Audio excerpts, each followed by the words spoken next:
Բարի երեկո բոլորին։ Մենք բոլորը սպարտադիր կերպով պետք է կրենք դիմակ եւ փակ տարածքներում եւ հանրային բաց տարածքներում, բայց քանի որ մեզանից յուրաքանչյուր այս պահին գտնվում է իրենց տուն տաղավարներում եւ մեր կողքին ոչ ոք չկա, թույլ տվեք այս պահին հանել դիմակը եւ եւս մեկ անգամ ողջունել ձեզ։ Մեր հաղորդումների ընթացքում մենք բազմիցս խոսել ենք այն մասին, թե այս համավարակի ընթացքում ինչ ազդեցություն են ունեցել տարբեր միջոցառումներ, որոնք ձեռնարկել են պետությունները տարբեր ոլորտներում։ Լինի դա արվեստ, կրթություն, տուրիզմ եւ այս անգամ մենք որոշել ենք անդրադառնալ եւս մեկ բնագավառի, որը հաստատ պակաս կարեւոր չէ, խոսքը գնալու է սպորտի մասին։ Եվ այս համավարակը ազդեց ոչ միայն պրոֆեսիոնալ սպորտսմեններին, այլև բազմահազարանոց երկրպագուների բանակի վրա։ Բնականաբար, ինչպես եւ մյուս ոլորտները, սպորտը եւս մեծ ծավալներով տուժել է եւ դեռ շարունակությունը կա, այսինքն դա process է, որ շարունակվում է եւ այս համավարակի պատճառով եւ իրականում որպեսզի մենք հնարավորություն ունենանք արագ հաղթահարելու այս ամենը եւ դուրս գանք հնարավորինս քիչ կորուստներով, գիտեք, կարծում եմ մենք պետք է կրենք դիմակներ, պահպանենք սոցիալական հեռավորություն եւ փորձենք հնարավորինս զերծ մնալ համավարակի տարածմանը։ Քանի որ այսօր խոսելու ենք սպորտի մասին, ես ուզում եմ փոքրիկ հիշեցում անել, որ բոլոր նրանք, ովքեր որ կփորձեն զբաղվել, մարզվել սպորտով, կարող են չկրել դիմակներ, բայց սա եւս մեկ անգամ հնարավորություն է հիշեցնելու, որ յուրաքանչյուրից է կախված այն իրավիճակը, որը ունենք եւ եթե չեք զբաղվում սպորտով կամ հեծանիվ չեք քշում, կրեք դիմակներ, որպեսզի փրկեք կյանքեր։ Եվ այո, կորոնավիրուսի պանդեմիան դարձել է պատճառ, որ չեղարկվեն կամ անորոշ ժամանակով հետաձգվեն մի շարք մշակութային եւ սպորտային միջոցառումներ, ինչպես օրինակ Եվրատեսիլը, Քոաչելլան, Վենետիկի դիմակահանդեսը, նորաձևության բոլոր ցուցադրությունները, Օլիմպիադան, որը տեղափոխվել է 2021 թվական, հոկեյի համաշխարհային առաջնությունը, որը պիտի տեղի ունենար մայիսի 8-ից 24-ը, Եվրոպայի ջրային մարզաձևերի առաջնությունը եւ այս շարքը շարունակելի է։ Ես հուսամ, որ որքան հնարավոր է այս իրավիճակը շուտ կհաղթահարենք եւ մինչեւ 2021 թվականը ստիպված չենք լինի շատ սպասել։ Քաղաքական միջոցառումներ հետաձգվեցին։ Քեմփ Դեյվիդում մեծ 7-յակի գագաթնաժողովը, ԵԽԽՎ-ի նստաշրջանը, ՄԱԿ-ի մարդու իրավունքների եւ այլն։ Իսկ բոլոր ոլորտներում ամեն ինչ կամ չեղարկվում է, կամ հետաձգվում է եւ այլն։ Բայց այսօր մենք խոսենք սպորտի մասին, թե ինչ վիճակում է այժմ եւ պրոֆեսիոնալ սպորտը, եւ սիրողական սպորտը, ինչ է հետաձգվել,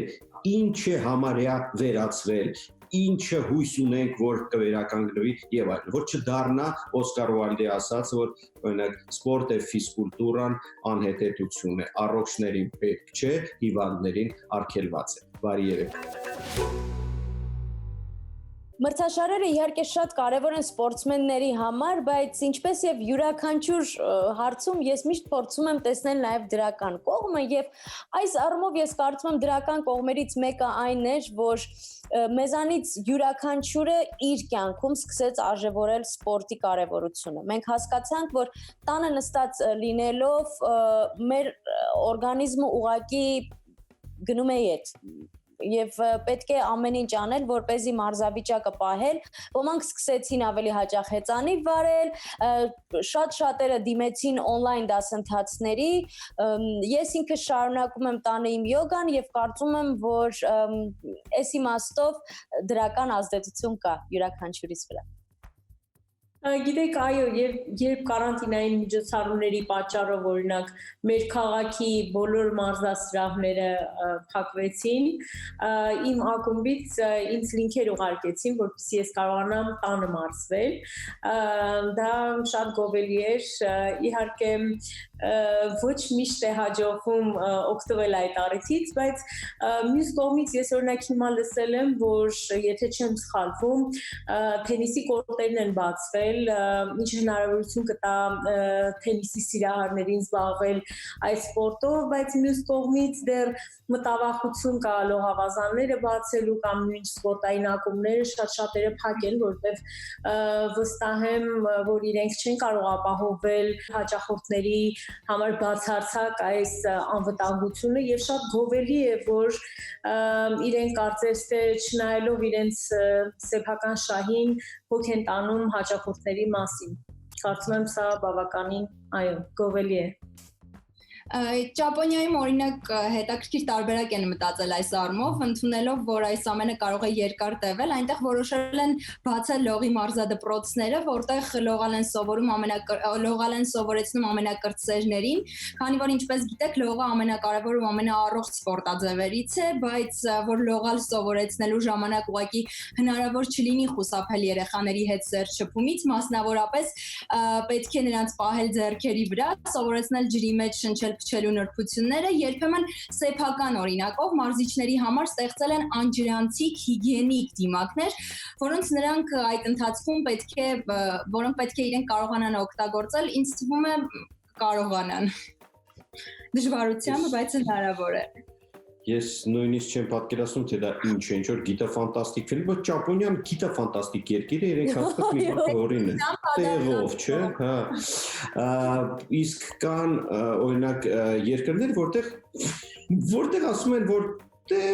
կորոնավիրուս երևի չկա, մեզ մոտ ամեն ինչ բաց է եւ մենք շարունակում ենք աշխատել։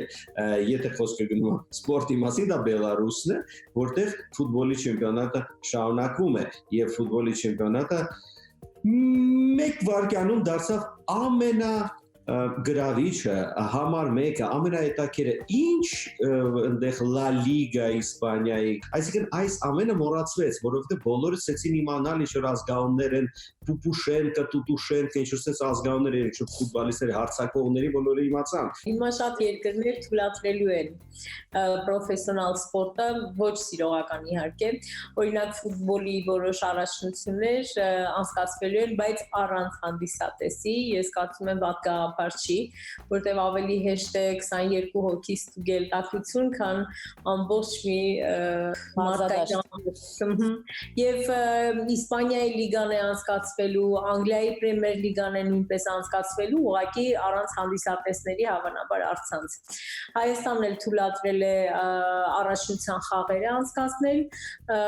եւ տեսնենք թե ինչպես կլինի, կարծում եմ նույնպես առցանց հանդիսականներով։ Ինչ խոսք իսկապես առանց հանդիսատեսի ինչ են այդ առաջնության խաղերը, բայց ես մի պահ ուղղակի պատկերացրեցի, որ բոլոր հանդիսատեսին կարելի է հավաքել Zoom-ով, ինչ կլինի հետո չեմ պատկերացնում, բայց անցնենք մեր Instagram-յան հարցման սպորտի թեմայով։ Ուրեմն ստեղծված իրավիճակում ինչպես եք պահպանում ձեր ֆիզիկական ակտիվությունը, հարցրել եմ իմ հետևորդներին, ուրեմն մարզվում եմ տանը, ասում է 151 հոգի, այցելում եմ մարզասրահ, ասում է 7 հոգի, մարզվում եմ դրսում, ասում է 113 հոգի, ես չեմ մարզվում 133 հոգի։ Շատ ցավալի է, որ մարզվողներն ու չմարզվողները մոտ էին։ Ինձ թվում է դրսում մարզվելը հիանալի այս օրերին։ Եթե մենք խոսում ենք պրոֆեսիոնալ սպորտի մասին, իրենց համար դա այսինքն այս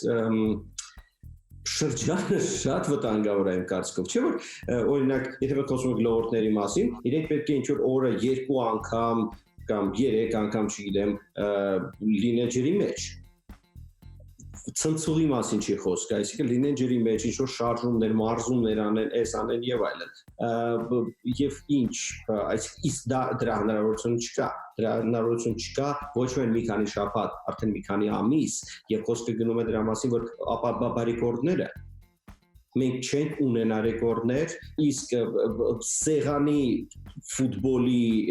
չեմպիոնատներ կանցկացնեն, դու պետք է մարզես քո այս մատները, Zoom ըմբշամարտ, ինչպես կնիշ, ռեֆերին կնայք ասի, ապա այս շարժում արա, բան, հաղթանակ, բան եւ այլն, ինչպես է դա լինել։ Իսկ ինչ անեն այո, կապրենք կտեսնենք եւ ինչ անեն այն մարզիկները, ովքեր այս տարի պիտի մասնակցեին ամենա օլիմպիական խաղերին, որին սպասում էին եւ մարզիկները, եւ երկրպագուները, եւ արդյոք նրանք հնարավորություն կունենան օրինակ հաջորդ տարի իրենց մասնակցությունը ունենալ։ Այս եւ շատ տարբեր հարցերի մասին ես առաջարկում եմ այս պահին զրուցել մեր այսօրվա հյուրի հետ, ազգային ժողովի падգամավոր, բայց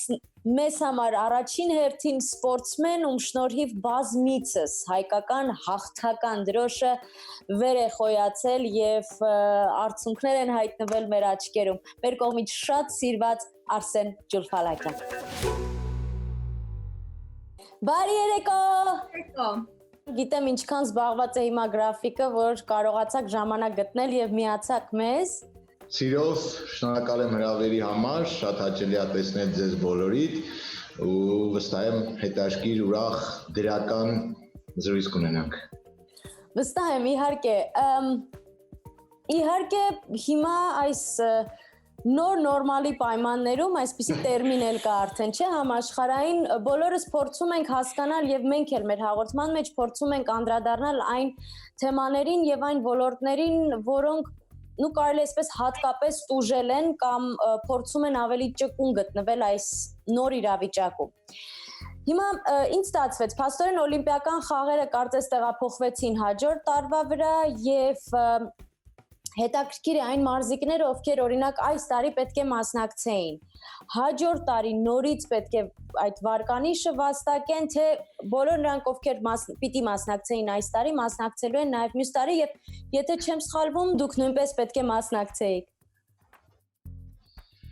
Տեսեք, իրականում շատ բարդ վիճակ է ստեղծվել գրեթե առանց բացառությամբ բոլոր ոլորտների համար եւ սպորտն էլ այո բացառություն չի,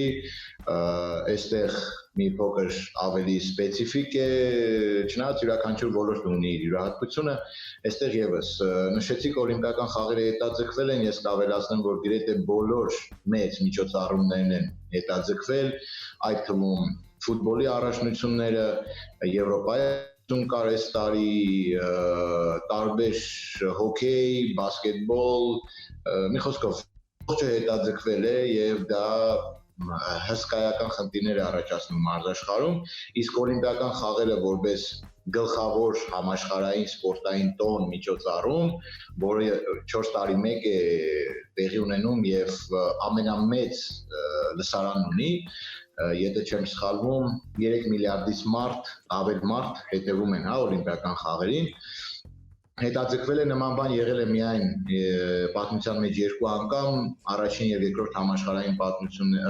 պատերազմների ժամանակ, սա ինչի եմ ասում, որովհետեւ հասկանանք պահի կարեւորությունը եւ ունիկալությունը սպորտի համար եւ ցավոք սրտի մեծ խնդիր է հիմա, որ առաջացել է անորոշությունն է։ Այն է ոչ ոք չի կարող կոնկրետ պատասխան տալ, թե ինչքան է տևելու, ինչպես է ընթացքը լինելու, քանի որ առաջին անգամ ենք բախվում նման խնդրի հետ։ Այո, ինքս պատրաստում էի պայքարի մեջ էի օլիմպիական խաղերի վարկանիշի համար, հիմա այս պայդրությամբ ունենք հետևյալ որոշումը, արդեն ձեր բերված վարկանիշների մասով, Միջազգային օլիմպիական կոմիտեի նախագահն հայտարարել, որ ոչ մի վարկանիշ չի չեղարկվելու, այսինքն նրանք, որոնք որ արդեն նվաճված են, իսկ որովհետեւ թվերով խոսեմ ավելի պարզ հստակ լինի 100%-ից 55%-ը վարկանիշների արդեն խաղարկված էին։ Մնացել էին 45%-ը, բայց դա եւս բավականին մեծ թիվ է, որովհետեւ ելի պարզ լինի մեծ լսողներին, օլիմպիական խաղերին պատրաստում էին մասնակցել շուրջ 11000 մարզիկ։ Այսինքն կարող ենք ասել, որ 6000 վարկանիշը արդեն խաղարկված էր, մնացել էր մոտ 5000-ը։ Այդ 5000-ի համար պետք է լրացուցիչ բազմաթիվ մրցումներ կազմակերպեին այս ընթացքում մինչև այս օլիմպիական խաղերը հուլիսի վերջ էր նախատեսած, նորմալ պայմաններում մոտ 1 ամսից եւ այդ ընթացքում պետք է բազմաթիվ մրցաշարեր կազմակերպեն, որոնց ընթացքում այդ 5500 վարկանիշը եւս կբաժանվեր, 5000 վարկանիշը եւս կբաժանվեր հասցեատերերին, բայց պարզ էր, որ արդեն անհնար է այդ ամեն ինչը անել, հիմա արդեն սկսած տարեվերջից պետք է այդ նույն մրցաշարերը որպեսզի հասցնեն մինչև մյուս տարվա ամառ 21 թվականի հունիս տեղաբաշխած լինեն այդ բոլոր վարկանիշերը։ Հակառակ դեպքում նորից անհնար կլինի անցկացնել օլիմպիական խաղերը։ Իսկ ես մի հատ հարց, այսինքն ըստ ձեզ ավելի շատ ազդում է այդ հետաձգումը միջոցառումների, թե այն, որ սպորտսմենները թույլ մարզավիճակում են ինքնըստինքյան այս ամեն ինչից եւ ռեկորդները եւ այլն այս ամեն ինչը, այսինքն եւ լոգիստիկայի հարցերը, եւ կազմակերպչական հարցերը, եւ ինչպես պահպանել մարզավիճակը եւ այլն։ Ամբողջը միասին։ Այստեղ մենք չենք կարող ընդամենը մեկ պատճառ ասենք, ինչի համար բացատրեմ։ Տեսեք, նպատակը ուղղակի մրցումները անցկացնելը չի, շատ ճիշտ նշեցիք։ Հա դնենք, որոշենք X օր ու ասենք ոնց ուզում է պատրաստվեք, եկեք պետք է մասնակցեք։ Չէ, այդպես չի, կան լուրջ գիտական աշխատանքներ, լաբորատորիաներ են աշխատում առաջատար եւ ըստ բոլոր բժշկական տվյալների, լուրջ տվյալների ուսումնասիրության մարզիկին նման իրավիճակից դուրս գալու համար առնվազն պետք է 8-ից 9 շաբաթ, որովհետեւ կարողանա միջին մարզավիճակ ձեռք բերի։ Քանի որ հիմա գրեթե սիրողական մակարդակում են մարզվում պրոֆեսիոնալ մարզիկները։ Այս իրավիճակում խոսել մարզավիճակից ավելորդ է։ Ուղղակի հիմա այն որ հետև պահում են մարզավիճակը, առողջական սպորտով են զբաղվում, գրեթե բոլորը։ Ու այդ վիճակից միջին մարզավիճակի հասնելու համար առանց վնասների ճիշտ ծանրաբեռնվածությամբ անհրաժեշտ է 8-ից 9 շաբաթ։ Դա նշանակում է 2 ամիս։ Որպեսզի այդ 2 ամիսը մենք տանք մարզիկին, այսինքն պլյուս այսօրվանից 2 ամիս, պետք է կարողանա պատրաստվի, դրանից հետո էլ մեծ մրցաշարի մասնակցելու համար մարզիկը պետք է փոքր մրցաշարերի եւս մասնակցի, որպեսզի մարզավիճակ ձեռք բերի։ Ու պատկերացրեք ինչ է ստացվում։ 2 ամիս տանք, որպեսզի կարողանա մարզավիճակ ձեռք բերի, հետո կազմակերպենք փոքրիկ մրցաշարեր, քանի որ արդեն իշքան։ Մարտից ոչ մի մրցաշար չի եղել։ Ստացվում է 4-5 ամիս ոչ մի մրցումների չեն մասնակցել մարզիկները ու դրանից հետո նոր կարելի է մտածել մեծ միջազգային մրցաշարի մայրցամաքի առաջնություն կամ արդեն մյուս տարվա օլիմպիական խաղեր։ Գերատեսչությունների մասին խոսեցիք, ինձ հետաքրքիր է պետությունը ինչ քայլեր է անում, կխնդրեմ այդ մասով մեզ ինֆորմացնեք, հա, ինչ է անում այսօր սպորտին ու սպորտսմեններին աջակցելու համար, չէ՞ որ գաղտնիք չէ, որ սպորտսմեններն էլ մշակույթի գործիչների նման երբեմն իրենց գործից այն կողմ ոչինչ չեն կարողանում անել, իսկ այդ գործը այս պահին, ինչպես հասկանում ենք, պահանջված չէ որպես այդպիսին։ Հա, իրականում մարդի մոտ այդ առումով եւս շատ բարդ իրավիճակ է ստեղծվել, քանի որ մեծամասամբ երկրորդ մասնագիտություն չունեն, հիմնականում մեկ մասնագիտության, այսինքն պրոֆեսիոնալ սպորտով են զբաղվում։ Տեսեք, չգիտեմ նույնիսկ իմաստ ունի, այդքան խոսեմ, թե ինչ է արվում, ես կարող եմ նշել, թե ինչ պետք է արվի, թող արդեն եւ մարզաշխարհը եւ գերատեսչությունը դատի անում է, թե չի անում, որովհետև բազմաթիվ արդեն հարցազրույցներ եմ տվել այս ուղղությամբ, ելույթներ եմ ունեցել, նույնիսկ ԱԺ-ում կազմակերպել է աշխատանքային քննարկում, մարզադպրոցների տնօրենների մասնակցությամբ ամեն ինչը կա,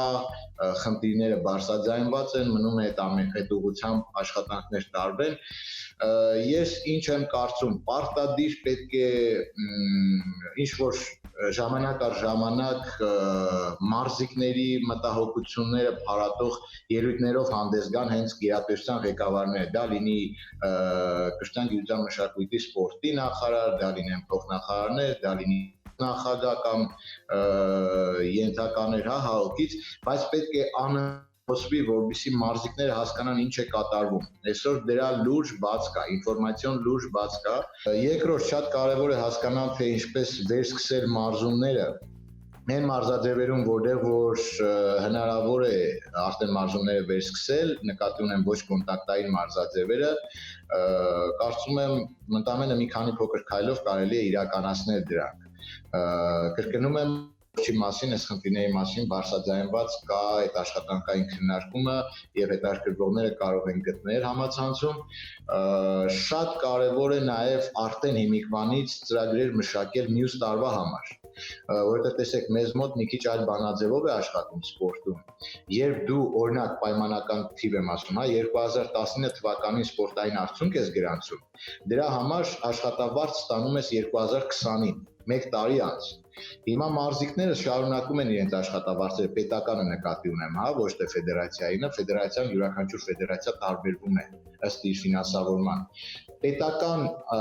աշխատավարձերը ստանում են ըստ անցած տարվա արդյունքի։ Հիմա տեսեք, մի իրավիճակ է ստեղծվել, որ հնարավոր է այնպես ստացվի, որ այս տարվա մեջ ոչ մի մրցաշար չլինի եւ ոչ մի արդյունք էլ չգրանցվի։ Ստացվում է, որ 21 թվականին մարզիկները աշխատավարձ չեն ստանալու։ Ու այսօրվա խնդիրը տեղափոխվելու է 21 թիվ, ոչ թե հիմա։ Այ հիմիկվանից մենք արդեն օրինակ այդ ուղղությամբ պետք է մտածենք, եթե հանդարտ այնպես ստացվի, որ հուլիսից մինչև դեկտեմբեր ոչ մի պաշտոնական մրցաշար չլինի, մարզիկներին հետո պետք է աշխատավարձ տանք մյուս տարի, թե ոչ։ Նույնը վերաբերում է բանակին։ Եթե այս տարվա ընթացքում մարզիկը հնարավորություն չի ունեցել մասնակցել միջազգային մրցաշարերի եւ ստանալ վարկանիշ տեղափոխվելու սպորտային վաշտ, կատարելու այդ կվալիֆիկացիան, որբիսի ծառայի սպորտային վաշտում, այլ ոչ սովորական վաշտում, հիմա հարց է առաջանում, ինչ պետք է անենք, այդ մեծ պոտենցիալով մարզիկին պետք է տանենք եւ նա ծառայի սովորական վաշտում 2 տարի ու կորցնի իր ամբողջ պոտենցիալը, թե պետք է ինչ-որ չափով տարկետում տրվի։ Ես օրինակ առաջարկել եմ ամառայինից տեղափոխել ձմեռային զորակոչի այն մարզիկներին, ովքեր որ պոտենցիալ ունեին։ Հիմա տեսնենք, խնդիրները իրականում շատ են, շատ կուզեմ, որ օրինակ գերատեսչությունների ղեկավարները կոնկրետ սպորտին վերաբերող գոնե մի կես ժամանոց մամլոասուլիս կամ լայվ այսպիսի զրույց ունենան եւ մարզիկները կարողանան մտնել եւ իրենց ուզող ցանկացած հարց տան հենց գերատեսչության ղեկավարին, պատասխանատուին, դեռ մենք չգիտենք, թե յուրաքանչյուրի մոտ ինչ հարցեր կան կուտակված։ Ամեն մեկը մի տեսակ։ Իսկապես որ կարծում եմ, որ շատ հետաքրքիր, ոչ միայն հետաքրքիր, այլ նաև այսօրվա որ իրականությանը համապատասխանում է, այո, համապատասխանող, որովհետև մենք էլ փաստորեն մեր հաղորդումը տեղափոխեցինք on-line եւ շատ ու շատ նման քննարկումներ իրականացվում են հենց այս on-line հարթության մեջ։ Շնորհակալություն շատ եւ բոլորս անկեղծ հույս ունենք, որ չգիտենք երբ կլինի այս ամենի ավարտը, բայց ավարտը լինի հաջողած։ Շնորհակալություն եւ հուսանք հաջորդ անգամ արդեն տաղավարում կհանդիպենք։ Շնորհակալություն։ Շնորհակալ եմ նաեւ ձեզ, հաստատ մնացեք դրական տրամադրված բոլորս։ Այն ինչ ունի սկիզբ, ունի նաեւ վերջ, հուսանք, որ այս վատ բանի վերջը շատ ավելի շուտ կլինի, քան կանխատեսվում է, այնպես որ լավ մնացեք, առողջ եղեք, հոգ տարեք ձեր հարազատների մասին։ Եվ այսպես, ինչպես հասկացանք, բոլոր ոլորտները այս դժվար ժամանակներին խնդիր ունեն եւ ինչպես շատ կարեւոր է, որ երիտասարդ սերնդի հասունացման համար մարդիկ սպորտով զբաղվեն, այնպես էլ մեծահասակ մարդիկ պետք է ուշադիր լինեն այս օրերին, հնարավորինս շատ ժամանակ ծախսել, իրենց պահել սպորտային կարգավիճակում եւ ես ուղղակի խորհուրդ եմ տալիս, որ մի անտեսեք սպորտը ձեր կյանքից։ Սպորտը կարևոր է, որովհետև երջանկության այն հորմոնը, որը մարդիկ փորձում են ստանալ հաճախ քաղցրը չարաշահելով, շոկոլադը չարաշահելով կամ անառողջ սնունդ չարաշահելով, այն կարող են նույն հաջողությամբ ստանալ մարզասրահներում պարապելով։ Սպորտը կարևոր է, այս օրերին կարևոր է նաև դիմակ կրելը, որովհետև կրելով դիմակ դուք կփրկեք կյանքեր։ Մենք հիմա էլ պատերազմի մեջ ենք, ուղղակի այս անգամ թշնամին անտեսանելի է եւ միակ տարբերակ այդ թշնամուն հաղթելու դիմակ կրել, ձեռնոց հագնելն ու շատ հաճախակի ձեռքերը ախտահանելն է։ Մեր հաղթական դրոշը նորից անպայման բարձրանալու է։ Սպորտը ոչ թե կոփում է ձեր կամքն ու բնավորությունը, այլ բացահայտում է ձեզ մոտ դրանց գոյությունը։ Այս կորոնավիրուսը կանցնի, մենք կհաղթենք տարբեր տեղերում սպորտը նորից կլինի մեր անբաժան մասը, չմոռանանք այս ամենի մասին։ Հաղթելու համար, չէ՞, մենք էլ այս բարագայում սպորտսմեն ենք, հաղթելու համար պետք է այս ամեն ինչը գրել եւ սոցիալ հեռավորություն ամեն ինչ ինչի մասին մենք խոսում ենք եւ մենք խոսենք եղեք առողջ որ ապրենք եւ տեսնենք